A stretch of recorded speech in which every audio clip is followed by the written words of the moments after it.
திரையில வரும்போது சும்மா சிங்கம் மாதிரி இருந்த ஒரு மனுஷன். யாருக்கும் எதுக்கும் பயப்படாம கம்பீரமா நின்ன ஒரு மனுஷன். ஆளுங்கட்சிக்கு பெரிய கேரளா ஜால்ரா ஜிங் சக் ஜிங் சக் ஜிங் சக் ஜிங் சக் ஜிங் சக் ஜிங். என்ன பயம் இல்ல, கழுத்து கட்டியா வந்துரும். தன்னை பார்க்க வந்தவங்க யாரும் பசியோட திரும்ப போகவே கூடாதுன்னு வயிறு நிறைய சாப்பாடு போட்ட ஒரு மனுஷன். முதல் இலை போட்டு சோறு போடணும் கொண்டு வந்தது அது நான் தான். அதுல சொல்லிக்கிற கௌரவமா இருந்தாலும் சரி, திமிருன்னு நினைச்சாலும் சரி, நான் என்ன சாப்பிடணும் அதான் எல்லாரும் சாப்பிடணும்.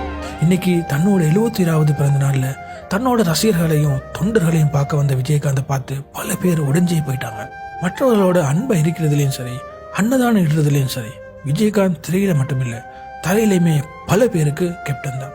இப்ப நம்மளே அழுகுறோம், விஜயகாந்த் மட்டும் ஆக்டிவா இருந்தா நமக்கு எப்பவுமே அப்படித்தான் இருக்கையில நொங்கு எடுக்கிறது.